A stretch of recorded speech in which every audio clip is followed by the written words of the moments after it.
Good morning, good afternoon, good evening, and a very pleasant night to you, my pack, and welcome back once more to Vega Conflict, and it's time for the video that I promised. Very short and sweet for the most part, and I can confirm information from last week in regards to the vascular torpedo. It is in fact guided all the way. I've now seen it with my own eyes, and I can guarantee that it is. Reason I'm not going to have any clips of it in here is because it wasn't me testing it, it was a friend. Now, one thing I want to do is just go over the specials, and then we'll go ahead and we'll send you on your way, because I'm getting ready for the next event in World of Tanks, which, as you might know, is the Halloween event for anyone who plays World of Tanks. So, let's jump right into the specials, and I'll go quickly through them, their stats, and then get you on your way again. Starting with the Kinsive stabilizers. Supposed to be a play on kinetic. Kinsive stabilizers, level 1, you got affecting kinetic, naturally. Mass of 9%, weapon mass of 9%, weapon speed increase of 750 meters per second, so any projectiles that are fired via it are boosted by that value. Shield bypass of 15%, so not too bad. Level 2, 18%, so double the mass, not double the stats though, so that does kind of suck weight-wise, but makes you think about the builds a little bit.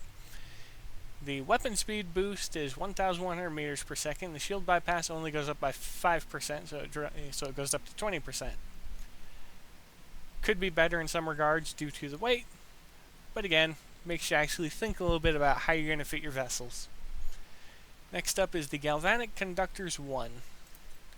9% weapon mass and boosts range by 500 meters, and increases damage against shielding by 10%. Not a bad increase, and we're going to see a similar change between level 1 and level 2.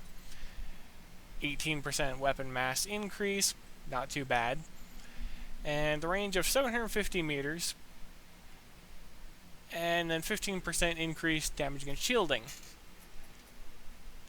I don't know how to feel about the weapons range increase. Not saying it's a bad thing, but weight-wise, the only thing that I think is that it could have been closer to 15%, so it's not a massive leap, but still a large leap.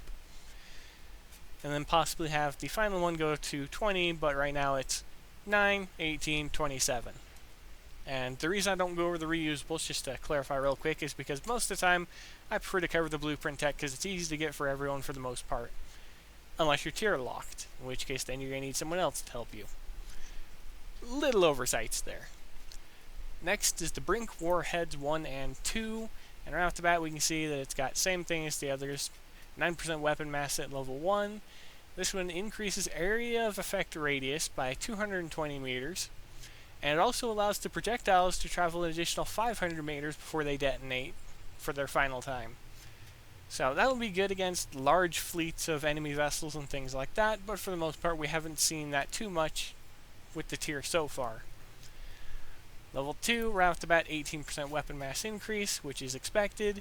AoE radius of 340 meters rather than 220, and projectile range of 650 meters instead of 500, so the AoE radius goes up by 120, a very nice increase, whereas the projectile range is fairly mediocre, but it can be useful in certain situations depending on how you're trying to hit the enemy vessels.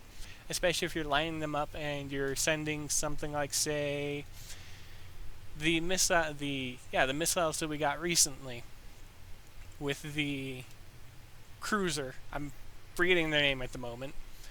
But if you could line up the enemy fleet, you'd be able to hit through multiple of them with the additional range.